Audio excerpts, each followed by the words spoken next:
ভাই বুঝতে চেষ্টা করো, তুমি একটা ছেলে, তুমি এতটা ইমোশনাল হয়ে পড়ছো কেন? একটা মেয়ে যদি তোমাকে ছেড়ে সুখে থাকতে পারে, তাহলে তুমি কেন পারবে না? তুমি কেন তার জন্য এখনো পড়ে আছো? তুমি কেন তার জন্য নিজেকে বিভিন্ন নেশাতে আসক্ত করে ফেলছো? তুমি কেন তার জন্য রাতের বেলা চোখের জল ফেলছো?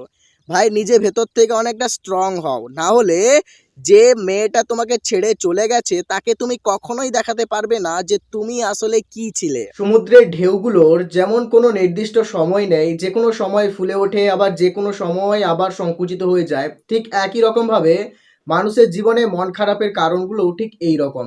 যখন খুশি একটা মানুষ খুব বেশি আনন্দিত হয়ে পড়ে, আবার কখনো কখনো কিছু কারণ ছাড়াই তার মন হতাশার মধ্যে ডুবে যায়। একটা মানুষ জীবনে যখন তার লক্ষ্য আর কোন পথে তাকে এগিয়ে যেতে হবে, এই দুটো যখন ভালোভাবে উপলব্ধি করতে পারে, তখন মানুষটা আর থেমে থাকে না, সেই লক্ষ্য পূরণের উদ্দেশ্যে নিজেকে আত্মসমর্পণ করে দেয় এবং সেই লক্ষ্যকে ভালোবাসতে বাসতে জীবনের সব কিছু তাতেই উৎসর্গ করে সামনের দিকে এগিয়ে চলে, শুধুমাত্র সেই দিনটাকে দেখার জন্য। সামনের দিকে যখন এগিয়ে চলতে শিখেছি, তখন আর পেছন ফিরে তাকাবো না। পেছনে যাই ঘটে চলুক, তবু সামনের দিকে এগিয়ে চলবো।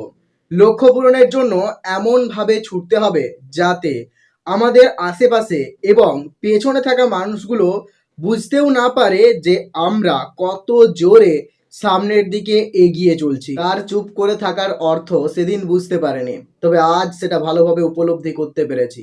মানুষ যখন কোনো একটা প্রিয় জিনিসকে তার জীবন থেকে হারিয়ে ফেলে, তখন সে অনেকটা নির্বাক হয়ে যায়, নিস্তব্ধ হয়ে যায়। আর সেটাকে পাওয়ার জন্য মনের ভেতরে থাকে আকুল প্রার্থনা। আর যখন সেটা হারিয়ে ফেলে, তখন মানুষটা একেবারে দিশাহারা হয়ে পড়ে, একেবারে স্তব্ধ হয়ে পড়ে।